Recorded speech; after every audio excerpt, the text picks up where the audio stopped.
우리나라 대표 해양도시 부산. 그중에서도 영도구는 일제시대 최초의 근대식 조선소가 세워진 곳입니다. 조선 산업의 메카라 불릴 정도로 수많은 선박 수리 조선소들과 부품 가게들이 즐비했던 곳이죠. 하지만 쇠냄새와 땀냄새로 가득했던 이곳은 현재 몇몇 공장만이 명맥을 지키고 있습니다. 경기 좋아지요. 옛날에는 진짜 경기 좋아지. 사람이 없어서 진짜 난리해지거든. 철야도 하고 막 그래지거든.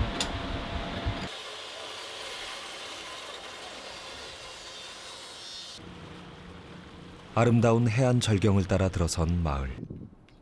한국 전쟁 후 피난민들이 모여 살던 이곳은 20년 전만 해도 전국 팔도에서 모여든 사람들로 북새통을 이루며 호황을 누렸습니다. 치매까지 좀 일 앉아 있는데 우리도 그도 쳐야 되죠. 그도 치우기 전에 해야 돼.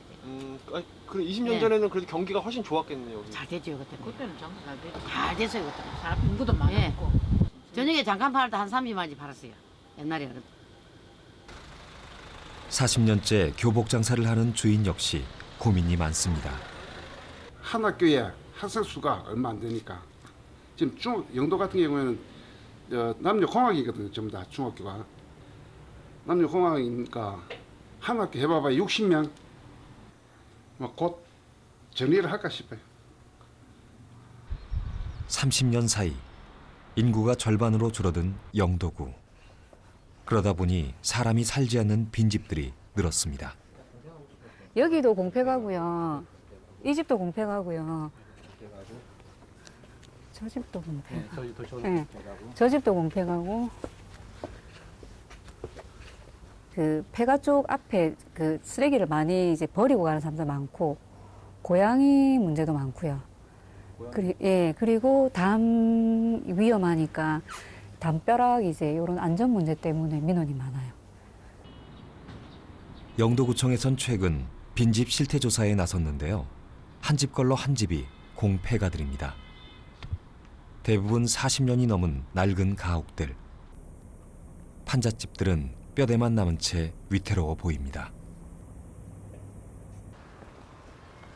오늘은 붕괴 위험이 있다며 주민들의 민원이 제기된 한 주택을 찾았습니다. 지금 잠겼네. 한눈에 보기에도 왼쪽으로 기운 외벽. 건물 틈새까지 심하게 벌어져 있었습니다. 이게 지금 다 넘어갔잖아. 지금 저기다 뭐 그물로 받쳐놓고 있어요. 그물 넘어가니까. 이거 언제 보낼지 얼마 안 갈 겁니다 이거. 아이고 이 집에는 말도 못한다. 고양이가 저 똥을 싸고 새끼가 넣고 밤 되면 언제시 뛰가 땡기면서 쿵쿵한다. 바퀴벌레하고 저 그런 것도 티 넣으면 오래 집에 한 번씩 그리고 넣으면 끝난다는 게네요. 예, 전시 벌레입니다. 저거 약을 칩니까 뭐잡니까 몇 년 없이 약을 치는데 저 전기줄 저것도 저어서 불이 부쩍부쩍부쩍 한다 할기네.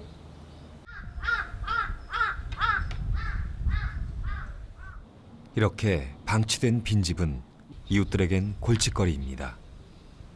무엇보다 빈집 하나로 인해 위생은 물론 안전까지 위협받기 때문이죠. 영도의 공폐가는 지금 집계된 걸로는 한 700 몇십 세대 정도 나오고요. 아파트 같은 그런 공폐가까지 다 합산을 하면 한 1000채 이상 공폐가가 있는 걸로 보이는데 실제로 제가 보기에는 그보다 훨씬 더 공폐가가 좀 더 많은 것으로 보입니다. 철거 이제 그 요청은 많은데 사실 이제 예산이 이제 그 지원되는 예산이 그렇게 많지는 않기 때문에 곧 철거를 해야 하는 이 집엔 사실 사람이 살고 있습니다. 한 지붕 아래 5가구가 살던 집.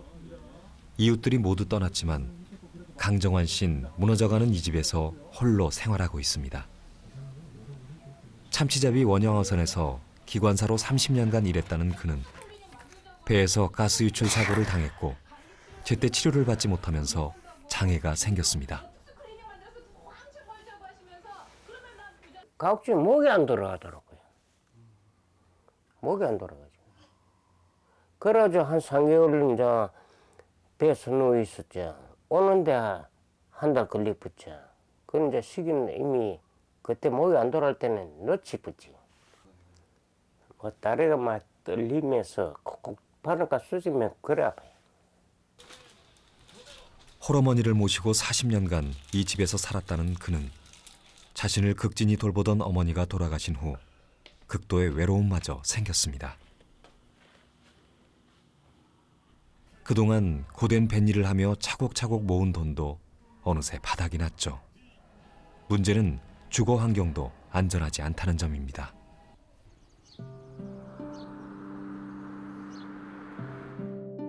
여러 개의 방들이 붙어있는 공동주택이어서 그의 집만 남기고 철거하는 것이 쉽지 않습니다.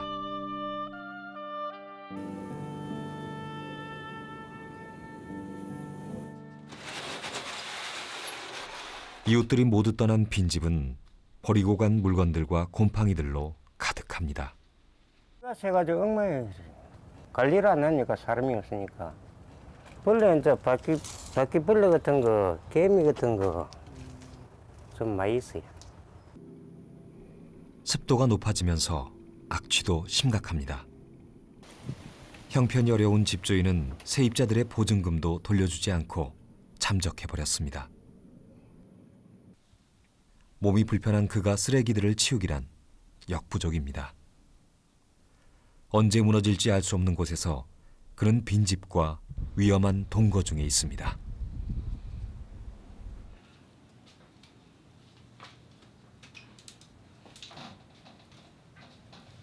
특히 그를 힘들게 하는 건 화장실입니다.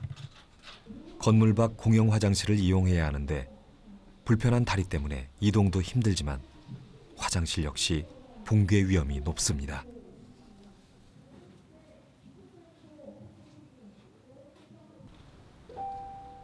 어떤 데는 쓸쓸하고 나도 이제 다리가 빨리 났으면 뭐 배나 다시 나가고 싶고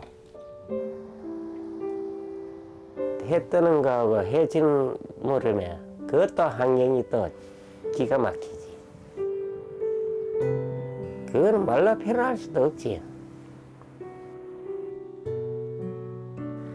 그러니까 이 배 탄 사람은 배를 못 버리는.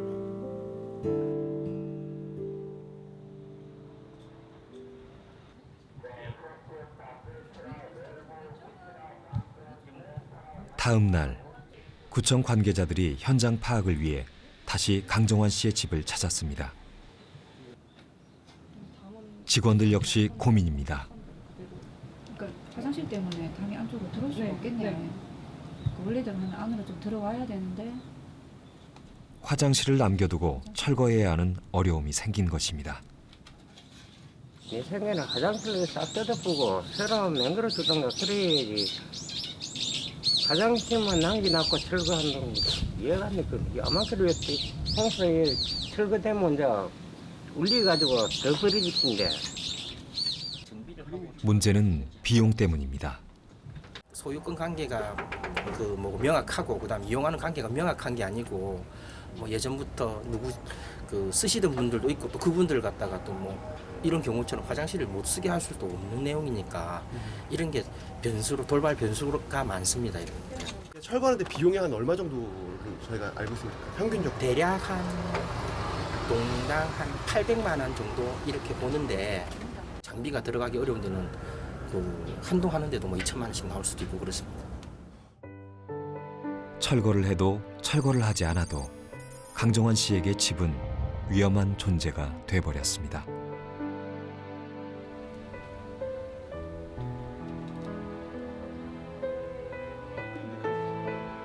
(40년의) 세월 동안 그가 꿈을 이루고 추억을 쌓았던 공간.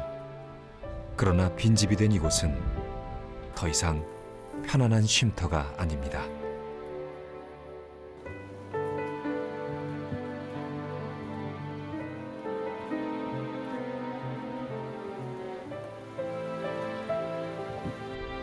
지난 20년간 부산 지역의 빈집은 5배 증가했습니다. 이것은 과연 부산 지역만의 문제일까요? 한 연구에 의하면 인구 노후도로 소멸 가능 지역을 분석하자 83개의 시군구가 포함되었고 읍면동으로 좀 더 세분화하면 대도시를 제외한 대부분이 소멸 가능 지역으로 분석됐습니다. 우리가 1990년도에 빈집이 한 36만 호 정도 됐어요. 그럼 이제 불과 한 20년 후에 우리가 112만이니까 거의 한 300% 이상 이게 빈집 증가 속도가 굉장히 빨라지는 현상이죠.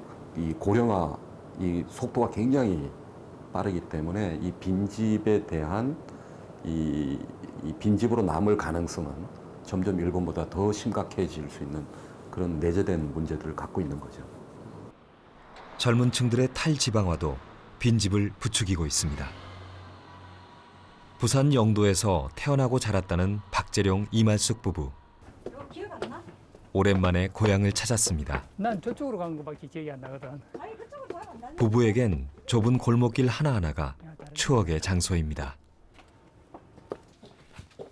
전혀 총각 시절에 연애할 때 제가 이 길을 수도 없이 올라갔다는 거 아닙니까? 사모님 만나요? 네. 옛날에 여기가 전방이었거든요. 그러니까 과자 같은 거 파는 그런 집이었어요. 슈퍼라는 개념이 없을 때. 껌이나 과자 같은 거 몇 개 놓고 팔고 하셨어요. 오랫동안 잊고 지낸 기억들이 되살아납니다. 이곳은 이말숙 씨가 결혼 전까지 살던 집입니다. 그런데 이곳에서 반가운 이웃을 만났네요. 이야, 참 오래 살고 봐야 되겠네. 응? 니는 어디 사는데? 우리 명지. 그리 멀리 갔나? 예. 뭐. 아주머니도 옛날에 그거 하셨잖아요. 깜깜이. 응. 깜깜 해주세요. 하셨다. 아, 어머니 옛날에는 잘 나가셨네. 잘 나갔지. 진짜.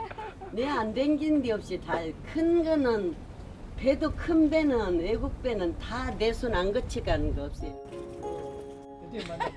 할머니의 얼굴에선 지난 세월의 자부심이 묻어납니다.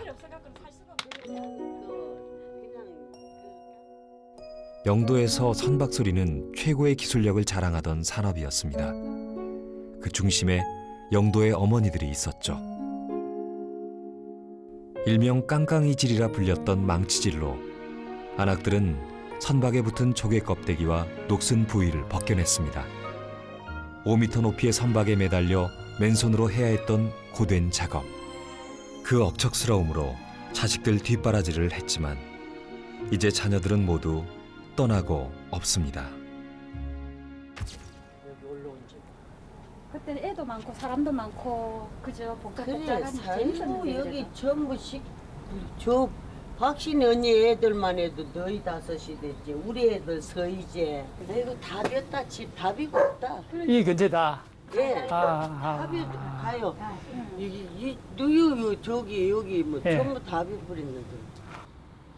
이말숙 씨의 고향집 역시 새로운 집주인이 떠나고 빈집이 되었습니다. 사실 부부는 마을에서 더 살고 싶었지만 아이가 태어난 후 그럴 수 없었습니다.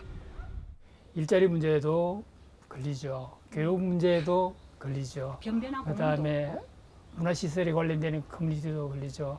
이 재반 이런 욕구들이 충족이 안 되니까 특히 이제 늙으신 분들은 어차피 생활이 터지니까 조금 이렇게 자리 잡아 살아가는데 젊은 사람들이나 어린 사람들은 자꾸 이제 이동을 하게 돼요.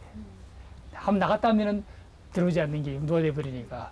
우리 딸 같은 경우는 이제 해운대에서 주로 이제 학원을 다니고 했고, 예, 이렇게 이런 공부시킬 만한 기반이 조금 좀 잘 안 돼 있는 것 같아요. 해운대나 동네처럼. 해오르막 아, 그래요. 어쩔 수 없이 떠나야 했지만 추억이 서린 고향이 곧 사라질 것만 같아 부부는 안타깝습니다. 호가 있는 부대. 쓰시지 않고 좀 아름답게 좀 이렇게 좀 재정비되고 그래서 그 추억이 옛날에는 이랬는데 지금은 이렇게 바뀌었구나. 손자라도 오면은 한 번은 잘된 모습들을 보여주고 싶은 생각을 했죠. 이게 이렇게 폐허로 방치된 게 아니고. 지역 산업의 쇠퇴로 젊은 사람들이 빠져나가면서 지역 경제는 더 어두워지고 주거 환경 역시 열악해지고 있습니다.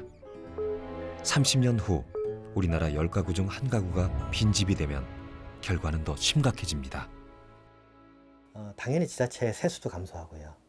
그러니까 중앙정부에서 주는 보조금도 당연히 감소를 하고, 그러다 보니까 지방이 현재와 같은 서비스를 지속적으로 할 수가 없는 이런 상황이 된다는 거죠. 그렇게 되면은 현재의 모습대로 그대로 갈 수 없기 때문에 결과적으로 장기적으로는 지방이 소멸하게 될 수 있다라는 이런